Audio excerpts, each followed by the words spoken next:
রাত প্রায় ৮টা। মিসির আলি তার ঘরে।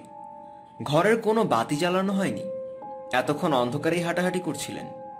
বসার ঘর থেকে রান্নাঘরে যাওয়া, রান্নাঘর থেকে আবার বসার ঘর।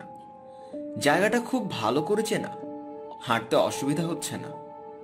অন্ধকারে কেন হাঁটাহাঁটি করছেন তা তিনি জানেন না। অস্থিরতা কাটানোর কোনো চেষ্টা হতে পারে। অস্থিরতা কাটানোর এই প্রক্রিয়া মিসির আলির চরিত্রের সঙ্গে মানাচ্ছে না। খুব অস্থির অবস্থায় তিনি চুপচাপ বসে থাকেন। আখি তারাকে নিয়েও তিনি দুশ্চিন্তায় আছেন। মনে হচ্ছে মনসুরের কথা ঠিক, মেয়েটা বাঁচবে না। অথচ হাসপাতালের ডাক্তার বলে দিয়েছেন যে ভয়ের কিছুই নেই। এশিয়া জোনে ভাইরাসের নতুন কিছু স্ট্রেইন দেখা দিয়েছে। এতে হাই ফিভার হয়, ডেঙ্গু তার মধ্যে থেকে একটা। মিসির আলি ডাক্তারকে বললেন, মেয়েটার কি ডেঙ্গু হয়েছে? ডাক্তার সাহেব ভরসা দেওয়ার মতো গলায় বললেন, হতে পারে, তবে ৪-৫ দিন পার না হলে কিছুই বলা যাবে না। আমরা সিমটমেটিক চিকিৎসা চালিয়ে যাব, আপনি নিশ্চিন্ত থাকুন। ডাক্তারের কথা তার ভরসা পাওয়া উচিত। ভরসা পাচ্ছেন না। ভরসা না পাওয়ার কারণ কি মনসুর? সে পীর দরবেশের মতো বলে বসলো মেয়েটা বাঁচবে না। সে কোনো পীর দরবেশ না। পীর দরবেশেরও মানুষের মৃত্যু নিয়ে ভবিষ্যৎবাণী করার ক্ষমতা থাকে বলে তিনি মনে করেন না। তারপরেও কি কারণে মনসুরের কথা তার মনের গভীরে ঢুকে গেছে? Hypnotic suggestion? আচ্ছা, বাড়িওয়ালার পীর ভাই এর এখানে কোনো ভূমিকা আছে? এই মানুষটিও তো ভবিষ্যৎবাণী করেছেন যে মহা বিপদ আসছে। মিসির আলি হাঁটাহাঁটি বন্ধ করে খাটে উঠে বসলেন। এখনো বাতি জ্বালাতে ইচ্ছা করছে না। একটা ছোট্ট হিসাব মিলছে না। তিনি ঠিক করলেন ছোট্ট হিসাবটা না মেলা পর্যন্ত তিনি বাতি চালাবেন না। হিসাব মেলানোর জন্য তিনি তাড়াহুড়ো করে হাসপাতাল থেকে ফিরে এসেছেন। এখন মনে হচ্ছে ফেরা ঠিক হয়নি। হাসপাতালে মেয়েটার পাশে থাকা উচিত ছিল। বেচারি আখি দ্বারা প্রবল জ্বরের ঘরে আশেপাশে অপরিচিত মানুষজন দেখবে, নার্স দেখবে, ডাক্তার দেখবে, কাউকে সে চিনতে পারবে না। কি প্রচন্ড ভয় নেই সে পাবে। কি করে তিনি মেয়েটাকে ফেলে চলে এলেন? মিসির আলি ঠিক করলেন রাতের খাবার খেয়ে আবার হাসপাতালে ফিরে যাবেন, থাকবেন মেয়েটার পাশে। যতবার সে চোখ মেলবে ততবার তিনি বলবেন, ভয় পেও না, আমি আছি, ভালো হয়ে যাও। আপনি ঘর অন্ধকার করে বসে আছেন কেন? মিসির আলি চমকে উঠলেন। বললেন, কে? কি আশ্চর্য, আমার গলা চিনতে পারছেন না? আমি রেবু। আপনার সুইচবোর্ড কোন দিকে বলুন তো, আমি বাতি জ্বেলে দিই। আপনার দরজা খোলা, ঘর অন্ধকার। আমি ভাবলাম চোর এসে দরজা খুলে সবকিছু নিয়ে গেছে। কি কি নিয়েছে তা দেখার জন্য এসেছিলাম। আপনি ঘর অন্ধকার করে বসেছিলেন কেন? আপনি কি বসে বসে ঘুমোচ্ছিলেন? না, আমি বসে বসে ঘুমাচ্ছিলাম না। আমি একবার পরীক্ষার হলে বসে ঘুমিয়ে পড়েছিলাম। জিওগ্রাফি ফাইনাল পরীক্ষার দিন সারা রাত জেগে পড়েছি। হলে বসার পর লক্ষ্য করলাম এমন ঘুম ধরেছে চোখ মেলে রাখতে পারছি না। টেবিলে মাথা রেখে ঘুমিয়ে পড়লাম। ইনভিজিলেটর আমাকে ঘুম থেকে ডেকে তুললেন। সেই থেকে আমার নাম হয়ে গেল ঘুম রাবেয়া। আমাদের ক্লাসে 2জন রাবেয়া ছিল। একজন খুব নামাজ পড়তো, বোরকা পরে স্কুলে আসতো। তাকে সবাই ডাকতো তাপসী রাবেয়া। আমাকে ডাকতো ঘুম রাবেয়া। তোমার নাম রাবেয়া? হ্যাঁ, শুধু রাবেয়া না, ঘুম রাবেয়া। তোমার ভালো নাম শেফালি না? না তো, আমি কখন আপনাকে বলেছি আমার নাম শেফালি? তবে আপনার যদি আমাকে শেফালি ডাকতে ভালো লাগে আপনি ডাকতে পারেন, আমি রাগ করব না। আপনার কোনো কিছুতে আমি রাগ করব না। আচ্ছা, আপনি আমার দিকে কিভাবে তাকিয়েছেন কেন? কিভাবে তাকিয়েছি? মনে হচ্ছে আপনি আমার কথা শুনে খুব অবাক হচ্ছেন। তোমার ভালো নাম রাবেয়া এটা শুনে অবাক হচ্ছি। কেন, মানুষের ভালো নাম রাবেয়া থাকতে পারে না? অবশ্যই পারে। তোমার নাম তো শুধু রাবেয়া না, তোমার নাম ঘুম রাবেয়া। আমি খুব মজা করে গল্প করতে পারি, তাই না? হ্যাঁ, যার সঙ্গে আমার বিয়ে হবে সে আমার গল্প শুনে খুব মজা পাবে। আগে আরো মজা করে গল্প করতে পারতাম। অসুখের পর আগের মতো মজা করে গল্প করতে পারি না। আপনার তো খুব বুদ্ধি। বলুন তো কেন আগের মতো মজা করে গল্প করতে পারি না? বলতে পারছি না, তুমিই বলো। যখনই কারোর সঙ্গে গল্প করি তখনই মনে হয় সে বুঝে ফেলছে আমার মাথা পুরোপুরি ঠিক নেই। তখন সাবধান হয়ে যাই। সাবধান হয়ে কথা বললে কি আর গল্পের মধ্যে মজা থাকে? থাকে না। আপনি কি জানেন আপনার এখানে আসা আমার জন্য পুরোপুরি নিষেধ হয়ে গেছে? না, জানি না তো। আমার উপর সামরিক আইন জারি করা হয়েছে। মামা বলে দিয়েছে আর কোনোদিনও যেন আপনার এখানে না আসি। নিষেধ অমান্য করে এসেছো, তোমার মামা তো রাগ করবেন। মামা জানতে পারলে তবেই না রাগ করবে। আজ বৃহস্পতিবার না? বৃহস্পতিবার কি? বৃহস্পতিবারে মামার পীর ভাই আসে। মামা সন্ধ্যার পর থেকে ছাদের ঘরে চলে যায়, জিকির করে। সারা রাত ছাদের ঘরে থাকে, নামে না। এটা বলেই রেবু খিলখিল করে হাসতে লাগলো। মিসির আলি বললেন, হাসছো কেন? কারণটা আপনাকে বলবো না। আচ্ছা শুনুন, আপনার কি জ্বর? না তো। আমার মনে হয় আপনার জ্বর। জ্বর হলে আপনার খুব কষ্ট হয়, তাই না? সেবা করার কেউ নেই। অসুখ বিসুখ হলে সেবা পেতে খুব ভালো লাগে, ঠিক বলছি না? আচ্ছা শুনুন, আমি চলে যাচ্ছি। আপনি কিন্তু আর কখনো দরজা খোলা রেখে ঘর অন্ধকার করে বসে থাকবেন না। রেবু চলে যাবার প্রায় সঙ্গে সঙ্গে মিসির আলি বাতি নিভিয়ে দিলেন। ছোট্ট হিসাবটা এখনো মেলেনি। বাতি নেভানোর পর যদি মেলে, একটা উত্তর তার কাছে আছে। উত্তরটা গ্রহণযোগ্য না। গ্রহণযোগ্য না এমন উত্তরও অনেক সময় সঠিক হয়। রেবুকে জিজ্ঞেস করে উত্তরটা যাচাই করে নেওয়া যেত, কিন্তু রেবুর কথাবার্তায় তার সংশয় আছে। সে মানসিকভাবে সুস্থ না, তার কোনো কথাই গ্রহণযোগ্য না। মিসির আলি খাট থেকে নামলেন। তার শরীর খারাপ লাগছে। শরীর খারাপের কারণ ধরতে পারছেন না। খাট থেকে নামার পর শরীর খারাপের কারণ ধরতে পারলেন। আজ সারাদিন তার খাওয়া হয়নি। রিকশায় উঠে মিসির আলির ক্ষুধাবোধ চলে গেল। তার মনে রইল না রিকশা ওঠার আগ পর্যন্ত তিনি ভেবে রেখেছিলেন আলিমিয়া রেস্টুরেন্ট থেকে কিছু খেয়ে নেবেন। তার যখন রান্না করতে ইচ্ছা করে না, তখন এই রেস্টুরেন্টে খেতে যান। বিচিত্র কারণে রেস্টুরেন্টের মালিক চান মিয়া তাকে অসম্ভব পছন্দ করেন। তাকে দেখলেই হাসি মুখে বলেন, বাবুরে খানা দে, ঠিক মতো দিবি, আগে টেবিল সাফ কর, টেবিল যেন আর কেউ না বসে। চান মিয়া কেন তাকে বাবু ডাকে, কেনই বা তার জন্য এতটা ব্যস্ত হয়, তা তিনি জানেন না। জিজ্ঞাসাও করেননি। প্রশ্ন করে কারণ জানতে তার ভালো লাগে না। কোনো একদিন কারণটা নিজেই ধরতে পারবেন, আর ধরতে না পারলেও ক্ষতি নেই। কারণ ধরতেই হবে এমন কথা তো নেই। আকাশে বিদ্যুৎ চমকাচ্ছে। যে কোনো মুহূর্তেই বৃষ্টি নামবে। বৃষ্টি নামার আগে আগে প্রকৃতি কিছু বোধ করে হয়। চারদিকে এক ধরনের অস্থিরতা ছড়িয়ে দেয়। মিসির আলি একবার আকাশের দিকে তাকাচ্ছেন। আকাশের মেঘের সঙ্গে সম্পর্কিত নিজের মানসিক অস্থিরতা টের পাচ্ছেন। তার ইচ্ছা করছে রিকশাওয়ালাকে জিজ্ঞেস করেন, তোমার কি অস্থির লাগছে? তিনি কিছু জিজ্ঞেস করার আগেই রিকশাওয়ালা বলল, আসমানের অবস্থা দেখছেন, আইজ একেবারে ভাসাইয়া দিব। মিসির আলি মনে মনে ভাবলেন, প্রকৃতি ভাসিয়ে দিতে পছন্দ করে। আখিদারা মেয়েটা যদি সত্যি সত্যি মারা যায়, প্রবল দুঃখবোধ মিসির আলিকে ভাসিয়ে নিয়ে যাবে।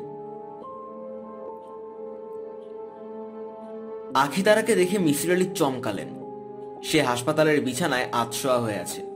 তার কোলে হাসপাতাল থেকে দেয়া খাবার, হলুদ রঙের প্লাস্টিকের ট্রেতে ভাত, এক টুকরা মাছ, ভাজি, ডাল।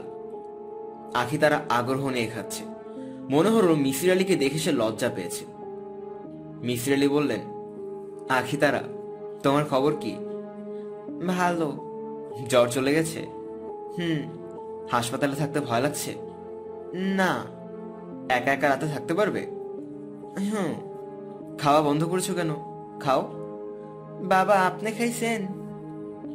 না, তোমার এখান থেকে যাওয়ার পথে হোটেলে খেয়ে নেব। হাসপাতালের খাবার কেমন? লবণ কম। লবণ দিতে বলবো? না। মেয়েটা যে তাকে দেখে খুব আনন্দ পেয়েছে তা তিনি বুঝতে পারছেন। আনন্দিত মানুষের পাশে বসে থাকাও আনন্দের ব্যাপার। একজনের দুঃখ অন্যজনকে তেমন স্পর্শ করে না, কিন্তু আনন্দ করে। বড় বাবা, আপনি চলে যান, হোটেলে গিয়ে ভাত খান। হঠাৎ করে তোমার এত জ্বর, আমি ভয় পেয়ে গিয়েছিলাম। এরকম জ্বর কি তোমার আগে হয়েছে? বলো কি? ভয় পাইলে আমার জ্বর হয়। তুমি ভয় পেয়েছিলে? ভয় পেয়েছিলে কেন? রাইতে আমার কাছে একটা জিন আসছিল, জিন দেখা ভয় পাইছি। তুমি ভয়ের স্বপ্ন দেখেছিলে, স্বপ্ন দেখে ভয় পেয়েছো? স্বপ্ন দেখি নাই। জিন আমার বিছানার ধারে বসছে, আমার শরীরে হাত দিছে, আমারে চিমটি দিছে। কোথায় চিমটি দিয়েছে? ঘাড়ে। দেখি তোমার ঘাট দেখি, কোন জায়গাটা চিমটি দিয়েছে। আখি তারা দেখালো জায়গাটা লাল হয়ে ফুলে আছে। মিসির আলি বললেন, এটা চিমটি না, কাকড়া বিছার কামড়। কাকড়া বিছার বিষের কারণে তোমার জ্বর এসেছে। ওই বাড়িতে কাকড়া বিছা আছে, আমি নিজে দেখেছি। তুমি এরপর থেকে সবসময় মশারি ফেলে ঘুমাবে। বিছানার ধারে জিন বসছিল, আমি দেখছি। আচ্ছা থাক, এই বিষয় নিয়ে আমরা পরে কথা বলবো। ডাক্তার তোমাকে কবে ছাড়বে কিছু বলেছেন? কাল সকালে ছাড়বেন। আমি সকালে এসে তোমাকে নিয়ে যাব, ঠিক আছে? হুম। একা একা থাকতে পারবে তো? হুম। তোমার কি লাগবে কিছু? মৌলানা সাহেবের কাছ থেকে আমার একটা তাবিজ এনে দিন। তাবিজ থাকলে জিন আসবো না। আচ্ছা, আমি তাবিজ নিয়ে আসবো। তাবিজ ছাড়া আসবো না। বৃষ্টি শুরু হলো মিসির আলির বাসায় ফেরার পর। যত গর্জে তত বর্ষা নাটায় বৃষ্টি। তেমন কোনো ভাসিয়ে দেওয়া ধরনের বৃষ্টি না। ভ্যাপসা গরম ছিল, বৃষ্টিতে গরমটা কেটেছে। সামান্য শীত লাগছে। ঘুমের জন্য এ ধরনের বৃষ্টি মাখা রাত খুব ভালো। ঠান্ডা ঠান্ডা আবহাওয়ায় মাথার উপর ফ্যান ঘুরবে, গায়ে থাকবে পাতলা চাদর, হাতে বই। বইয়ের পাতা উল্টাতে উল্টাতে একসময় চোখ ঘুমে জড়িয়ে আসবে। তখন একসঙ্গে দুটো ব্যাপার হবে, বই পড়তে ইচ্ছা করবে, আবার ঘুমিয়ে পড়তে ইচ্ছা করবে। মিসির আলির জন্য এই সময়টাই শ্রেষ্ঠতম সময়। গভীর মনোযোগে বই পড়তে পড়তে তিনি কখন ঘুমিয়ে পড়লেন জানেন না।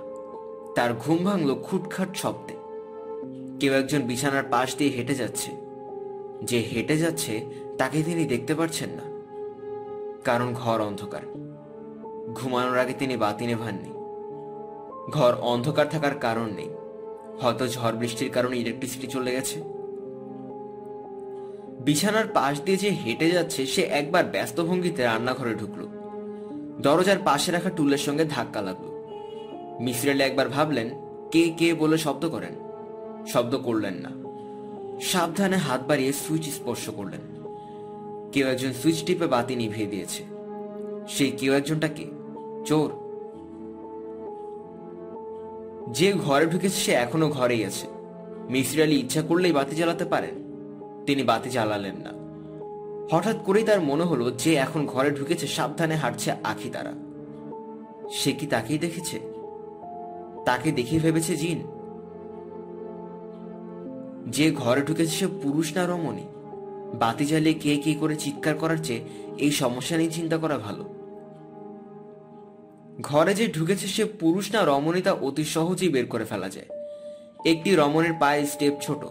লম্বা রমণীও পুরুষদের মতো দীর্ঘ কদমে হাঁটে না। তাদের গায়ে থাকে প্রসাধন সামগ্রীর সুগন্ধ, চুলের তেলের গন্ধ, মুখে মাখা ক্রিমের গন্ধ। পুরুষদের গায়ে ঘ্রামের গন্ধই প্রবল। রমণীরা হাতে চুড়ি পরে। অতি সাবধানে যে রমণী হাঁটবে তার হাতের চুড়িও কখনো না কখনো রিনঝিন করে উঠবে। রিনঝিন শব্দের সঙ্গে পুরুষ সম্পর্কিত না। আগন্তুক পুরুষ না রমণী তার মীমাংসা হবার আগেই মিসির আলি ঘুমিয়ে পড়লেন। ঘুমের মধ্যে বিচিত্র স্বপ্ন দেখলেন।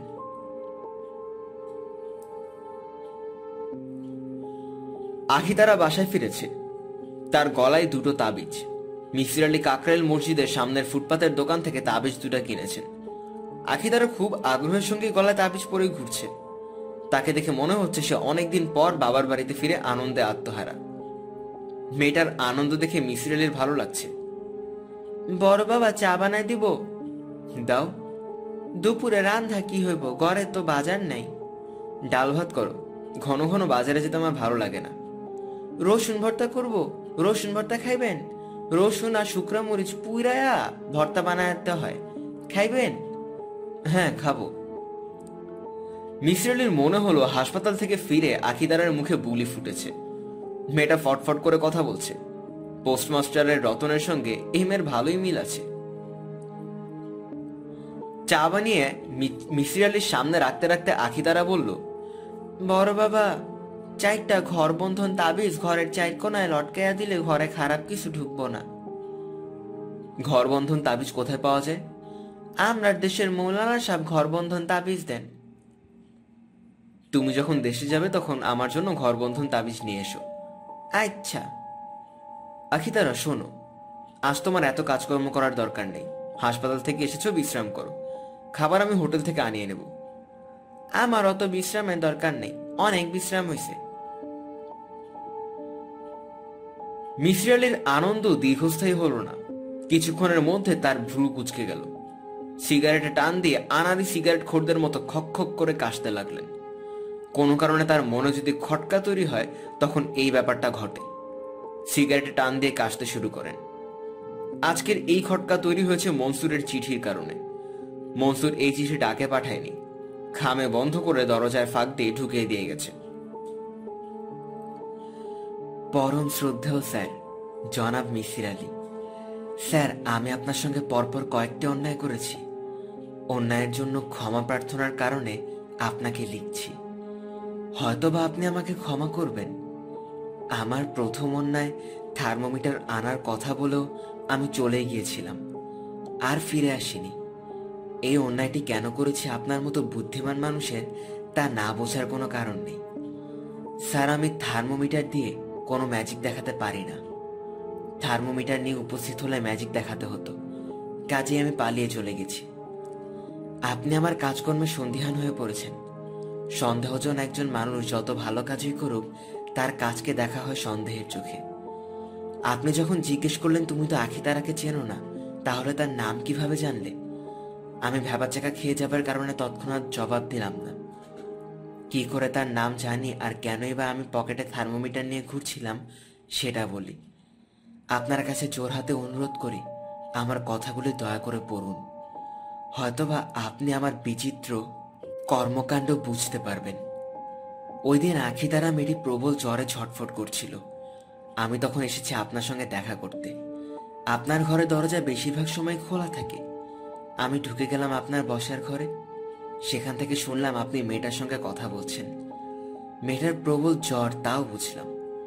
আমি আপনাকে চমকে দেওয়ার জন্য ঘর থেকে বের হয়ে ফার্মেসিতে চলে গেলাম। জ্বর কমানোর ওষুধ প্যারাসিটামল কিনলাম। আপনার বাসায় থার্মোমিটার নাও থাকতে পারে, এইভাবে একটা থার্মোমিটারও কিনলাম। স্যার, আমি যে সত্যি কথা বলছি তা কি বিশ্বাস করেছেন? যদি বিশ্বাস করেন তাহলে আরেকটা সত্যি কথা বলি। রেবু নামের মেয়েটা তার স্বামী ও সন্তানকে হত্যা করেছে, এই ঘটনাটাও সত্যি। মেয়েটা সাইকোপ্যাথিক, সে তার পছন্দের মানুষদের খুন করে। আমি জানি আপনি তার পছন্দের মানুষদের একজন। একই ঘটনা আপনার ক্ষেত্রেও ঘটতে যাচ্ছে। আপনি অতি বুদ্ধিমান মানুষ হয়েও ব্যাপারটা বুঝতে পারছেন না। এখানে আমার দুঃখ। স্যার, আমার কথা আপনি যদি বিশ্বাস নাও করেন, একটু সাবধানে থাকবেন। আমার মন বলছে কোনো এক গভীর রাতে সে আপনার ঘরে ঢুকে পড়বে। হয়তোবা ইতিমধ্যেই ঢুকেছে। ইতি, চৌধুরী খালেকুজ্জামান। চিঠি শেষ করে মিসির আলী সিগারেটে টান দিয়ে আবারও খক খক করে কাশতে লাগলেন। আখিতারা বলল, বর বাবা, আপনারে আরেক কাপ চা দিব? দাও। চা সে বানিয়ে রেখেছিল। মিসির আলী কথা শেষ হবার আগেই সে চায়ের কাপ নিয়ে উপস্থিত হলো। মিসির আলী কাপ হাতে বারান্দায় এসে দাঁড়ালেন। আজমল সাহেব ব্যাগ ভর্তি বাজার নিয়ে রিক্সা করে ফিরছেন। মিসির আলীকে দেখে বললেন, আপনার কাজের মেয়েটার কি হয়েছে? হাসপাতালে নাকি ভর্তি করিয়েছেন? ডেঙ্গু ফেঙ্গু নাকি? না, এখন সুস্থ। বাসায় নিয়ে এসেছি। এই এক যন্ত্রণা। 100 টাকা মাসের কাজের মেয়ে, তার চিকিৎসার পেছনে খরচ 500। আমার ঘরে তো অসুখ বিসুখ লেগেই থাকে। এখন আবার একটার হয়েছে জন্ডিস। বড় বিপদে আছি। ব্যাগ ভর্তি বাজার, আছি কোনো উৎসব? আপনি বুদ্ধিমান লোক, ঠিকই ধরে ফেলেছেন। রেবুকে আজ দেখতে আসবে। ছেলে সুইডেনে থাকে, ভালো কিছু করে বলে মনে হয় না। এই লেবারটাই। আমি মেয়ে পার করতে পারলেই খুশি। বিদেশে গিয়ে বাথরুমের ঘুমুত পরিষ্কার করলে করবে, আমার কি। আপনি আমার নিজের লোক, আপনাকে বলতে অসুবিধা নেই। ওর ইতিহাস ভালো না, শুনলে চমকে উঠবেন। যদি ভালোই ভালোই বিয়ে হয়ে যায়, রেবুকে বিদায় করতে পারি, তাহলে দুঃখ করার থাকবে না। কাউকে বলতে ভালো লাগে না। বলতে ইচ্ছা না করলে কি আর করার বলেন ভাই? হ্যাঁ, বলতে ইচ্ছা না করলে বলবেন না। আপনাকে তো আমি বলতেই পারি। শুনুন ভাই, আজ রাতে আমাদের সঙ্গে খানা খাবেন। আমিন বাজার থেকে গরুর মাংস কিনেছি। খেলে বুঝবেন কি জিনিস। আসবেন কিন্তু মনে করে। আর একটু খাস দিলে দোয়া করবেন। আমার পীর ভাই বলেছেন এই বিয়ে হবে। উনি যা বলেন তাই হয়। উনি কিছু বলেছেন আর হয়নি তা কখনোই হয় না। অতি কামের লোক, উনার কথা মিথ্যা হবে না। বাকি আল্লাহ মালিক। আপনাকে তো চিন্তিত লাগছে কেন? এত চিন্তা করবেন না। সব আল্লাহর হাতে ছেড়ে দিয়ে বসে থাকেন, রাতে মনে করে খানা খেতে আসবেন। আজ বরং বাদ থাকুক, বাইরের লোকজন থাকবে, আমি আবার অপরিচিত মানুষদের সঙ্গে খেতে পারি না। আমারও একই প্রবলেম, আমিও পারি না। আপদরা বিদায় হলে আপনাকে খবর দিব, তারপর দুই ভাই মিলে খানা খাবো, এই আমার ফাইনাল কথা। রসুন ভর্তা জিনিসটা যে এত সুস্বাদু মিসির আলী কল্পনাও করেননি। তিনি শুধু রসুন ভর্তা দিয়ে এক গামলা ভাত খেয়ে ফেললেন। আখিতারার দিকে তাকিয়ে বললেন, আজ থেকে তোমার নাম দিলাম কুটুমিয়া। কুটুমিয়া কে? কুটুমিয়া একটা উপন্যাসের চরিত্র, তার মতো রান্না কেউ করতে পারে না। এখন তুমি আমাকে বলো, তুমি যে রাতে জিনকে দেখলে, সেই জিন কি করলো? চিমটি দিছে। দাঁড়িয়ে দাঁড়িয়ে চিমটি দিল না বসে বসে চিমটি দিল? বসছে, তারপরে চিমটি দিছে। ভূত চিমটি দেয় আমি কোনোদিন শুনিনি, চিমটি দেয় মেয়েরা। আমারে চিমটি দিছে জিনে। এখন তো আর চিমটি দিতে পারবে না, গলায় তাবিজ, ঠিক না? হ। তোমার চৌকিটা আমি আমার ঘরে ঢুকিয়ে ফেলবো, জিন যদি আসে তুমি আমাকে ডাকবে। আচ্ছা। আখিতারা। জি। মন দিয়ে শোনো, ভবিষ্যতে তুমি যতবার রান্না করবে একটা আইটেম যেন অবশ্যই থাকে, রসুন ভর্তা। আচ্ছা। আচ্ছা শোনো। বলেন। তুমি লেখাপড়া জানো? না। লেখাপড়া শিখতে হবে, রসুন ভর্তা বানালে হবে না। আমি তোমাকে স্কুলে ভর্তি করে দিব। আর খাওয়া শেষ করে আমার মাথায় তেল দিয়ে দিও। তুমি আমার অভ্যাস খারাপ করে দিয়েছো, রসুন ভর্তা দিয়ে যে খাওয়া খেয়েছি, আজ দুপুরে না ঘুমোলে চলবে না। আজ আমি মরার মতো ঘুমাবো। মিসির আলী সত্যি সত্যি মরার মতো ঘুমোলেন। তার ঘুম ভাঙল রাত 9টায়। দিনের বেলায় এত লম্বা ঘুম তিনি তার জীবনে আর কখনো ঘুমিয়েছেন বলে মনে করতে পারবেন না। মৃত্যুর কাছাকাছি ঘুম, শান্তি এবং তৃপ্তির ঘুম। সবকিছুরই কারণ আছে, তৃপ্তিময় দীর্ঘ ঘুমেরও নিশ্চয়ই কারণ আছে। রাতে আজমল সাহেবের বাড়িতে খেতে যেতে হবে। আখিতারাকে সঙ্গে নিয়ে যাবেন, মেয়েটাকে অবশ্যই একা রেখে যাওয়া হবে না। জিন বিষয়ক ভীতি মেয়েটার মাথার ভিতরে আছে, যে কোনো সুযোগে আবার সেই ভয় ডালপালা মেলতে পারে। বড় বাবা চা খাইবেন? না, দাওয়াত খেতে যাব, তুমিও সঙ্গে যাবে। আপনার কি শরীর খারাপ? শরীর খারাপ না, শরীর ভালো। আপনি ঘুমাইতেই আছেন, ঘুমাইতেই আছেন, ঘুমাইতে ঘুমাইতে মানুষ মারা যায়। কে বলেছে? বড় বাবা বলছে। এই জন্য বড় বাবা যখন বেশি ঘুমায় তখন আমার ভয় লাগে, আমি ডাক দিয়া তুলি। আমাকে ডাক দিয়ে তুললে না কেন? আমি ডাকছি, আপনার ঘুম ভাঙ্গে নেই। এত লম্বা আরামের ঘুম কেন ঘুমিয়েছি শোনো। কারণটা কিছুক্ষণ আগে পরিষ্কার হয়েছে। আমার মাথা জট পাকিয়ে গিয়েছিল, আন্ধা গিট্টু লেগে গিয়েছিল। গিট্টু খুলে গেছে বলে আরাম করে ঘুমিয়েছি, বুঝেছ? কিছু না বুঝে আখিতারা মাথা নাড়ল। মানুষটা যে ঘুমের মধ্যে মরে যায়নি এতেই সে খুশি। রাতে মিসির আলী আজমল সাহেবের বাড়িতে যেতে গিয়ে অস্বস্তিতে পড়লেন। বাড়িতে শোকের ছায়া, বরপক্ষের লোকজন কেউই আসেননি, তারা কোনো খবরও পাঠায়নি। মিসির আলী বললেন, কটার সময় আসার কথা? সন্ধ্যায় আসার কথা। মুরব্বীরা আসবে, বিয়ের কথাবার্তা হবে, তারপর খানা পিনা। রাস্তার যানজটে মনে হয় আটকা পড়েছে, সব মুরব্বীদের একত্র করে আসতেও দেরি হয়। আসলে ওরা আসল খবর পাওয়া গেছে, সবকিছু এতদিন গোপন করে রাখি, তারপর আসল খবর বের হয়ে যায়। আপনি আমার নিজের লোক, আপনারা বলি, রেবুর আগে বিয়া হয়েছিল, একটা মেয়েও হয়েছিল, স্বামী সন্তান দুইজনই মারা যায়। তারপর থেকে রেবুর মাথা খারাপ, নতুন করে ঘর সংসার হইলে মাথা ঠিক হয়ে যেত। মাথা খারাপের আসল ওষুধ বিয়া। তারা মারা যায় কিভাবে? কাজের মেয়ে খুন করে টাকা পয়সা গয়নাগাটি নিয়ে পালা যায়, বিশাল ইতিহাস, আরেকদিন বলবো। আপনারা বলতে কোনো বাধা নেই ভাই, আপনি আমার আপনার লোক। পুলিশ টাকা খাওয়ার জন্য কি যে করছে বললে বিশ্বাস হবেন না। পুলিশ আসামি করছিল রাবেয়াকে। রাবেয়াকে? রেবুর ভালো নাম রাবেয়া। ঘটনার পরে আমরা রেবুর নাম চেঞ্জ করে ফেলি, তার নাম দিই শেফালি, ডাক নাম শেফু। মেয়েটার বিয়া তো দিতে হবে, আগের নাম ধাম রাখার কোনো যুক্তি আছে আপনি বলেন? স্ত্রী স্বামীকে খুন করে এই ইতিহাস আছে, কিন্তু কোন মা তার 7 মাসের ফুটফুটে বাচ্চা খুন করতে পারে? আপনি বলেন, আপনি তো বোকা না? আচ্ছা, খারাপ কথা বলে ফেলছি ভাই, কিছু মনে করবেন না। না না, আমি কিছু মনে করিনি। তোরা পারলে যে কাজের মেয়ে খুন করে পালাইছে তারে ধইরান, তা না উল্টাপাল্টা জেরা। রেবুর মাথাটাই খারাপ করে দিল। মামলা থেকে রেবুকে বাইর করে আনতে কত টাকা লাগছে বলেন তো, দেখি আপনার অনুমান। বলতে পারছি না, মামলা মোকদ্দমা বিষয়ে আমার অনুমান খুবই খারাপ। 4,21,000, থানা স্টাফ নিছে 2 লাখ, আর এসপি সাহেবরে দিছি 2 লাখ। 21,000 টাকার হিসাবটা কি পত্রিকাওয়ালাদের দিতে হয়েছে? উল্টাপাল্টা খবর ছাপে দিলে মুশকিল না?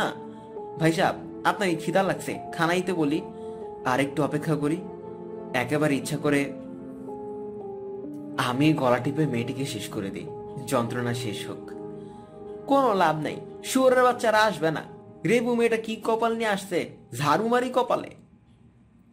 নিচে গাড়ির শব্দ পাওয়া যাচ্ছে, একটা না বেশ কয়েকটা গাড়ি। মিসির আলী বললেন, আমার ধারণা বরপক্ষের লোকজন চলে এসেছে। আপনার পীর ভাইয়ের কথা সত্যি হয়েছে। আজ রেবুর বিয়ে।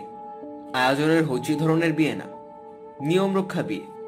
মগবাজারের কাজী অফিস থেকে কাজী সাহেব আসবেন, বরপক্ষের কিছু লোকজন থাকবে, 5,01,000 কাবিন, অর্ধেক গয়নাপাতিতে উসুল। আজমল সাহেব প্রায় জীবন দিয়ে দিচ্ছেন মিসির আলী যাতে কোণের দিকের একজন উকিল হন। মিসির আলী কাটান দিয়ে যাচ্ছেন, শেষ পর্যন্ত কাটান দিতে পারবেন বলে মনে হয় না। বিয়ের কোণে রেবুর সঙ্গে তার দেখা হয়েছে। সে সকালবেলা নতুন পাঞ্জাবি নিয়ে তার সঙ্গে দেখা করতে এসেছিল। আজমল সাহেব পাঞ্জাবি পাঠিয়েছেন। তিনি চান মিসির আলী বিয়ে আসার আসরে এই পাঞ্জাবি পরে উপস্থিত হবেন। আখি তারও এই উপলক্ষে লাল পাড় ডুরে লাল শাড়ি পরেছে। বিয়ে হবে সন্ধ্যায়। আখি তারা সকাল থেকেই শাড়ি পরে সেজে গুজে বেড়াচ্ছে। মিসির আলীকে বলেছে তাকে কাচের চুড়ি কিনে দিতে হবে, কাচের চুড়ি না পেলে সে বিয়েতে যাবে না। রেবু মিসির আলীর পা ছুঁয়ে সালাম করল। মিসির আলী বললেন, আজ তোমার জন্য বিশেষ দিন। পাঞ্জাবি টেবিলে রেখে রেবু কিছু বলল না। মিসির আলী আরো বললেন, উন্নত একটা দেশে যাচ্ছ, তাদের চিকিৎসা ব্যবস্থা খুব ভালো। অবশ্যই সেখানে তুমি ভালো ডাক্তার দেখাবে, সাইকিয়াট্রিস্টের সঙ্গে যোগাযোগ করবে। তোমার ভালো চিকিৎসা দরকার। তুমি কি আমাকে কিছু বলতে চাও? না, তোমার কাছে আমার একটা প্রশ্ন ছিল। তুমি ঘাবড়ে গেছো কেন? জটিল কোনো প্রশ্ন না। হিন্দি ছবি দেখছিলাম তোমাকে সঙ্গে নিয়ে, সেই ছবি নিয়ে প্রশ্ন। আচ্ছা না, তোমাকে যেই জরুরি প্রশ্নটা করার সেটাই আগে করে ফেলি। তোমাদের বাড়ির বারান্দার দিক থেকে আমার এই বাসায় ঢোকার একটা দরজা আছে। দরজাটা তোমাদের দিক থেকে তালাবদ্ধ থাকে। সেই তালার চাবি কি তোমার কাছে আছে? আছে। আর কিছু জিজ্ঞাসা করবেন? না। রাত 9টা বাজে। আজমল সাহেব 2বার মিসির আলীকে নিয়ে যাওয়ার জন্য লোক পাঠিয়েছেন। মিসির আলী যেতে পারছেন না, কারণ মনসুর তার সঙ্গে দেখা করতে এসেছে। সে সঙ্গে করে অনেকগুলো তাজা দোলন চাপা নিয়ে এসেছে। মিসির আলী দোলন চাপার নাম পড়েছেন নজরুলের কবিতার বইয়ে। পুরো বাড়িতেই মিষ্টি একটা সৌরভ ছড়িয়ে আছে। মনসুর বলল, স্যার, ফুলগুলো আপনার পছন্দ হয়েছে? খুব পছন্দ হয়েছে, থ্যাংক ইউ। স্যার, মাঝে মাঝে আমি আপনার সামনে বেয়াদবি করি, সিগারেট খাই। আপনি কিছু মনে করবেন না, টেনশনের সময় আমি সিগারেট না খেয়ে থাকতে পারি না। সামনে সিগারেট খাওয়া না খাওয়া নিয়ে আদবের সম্পর্কটা আমি ঠিক বুঝতে পারি না। তুমি যত ইচ্ছা সিগারেট খাও, কোনো সমস্যা নেই। আপনি হাসছেন কেন স্যার?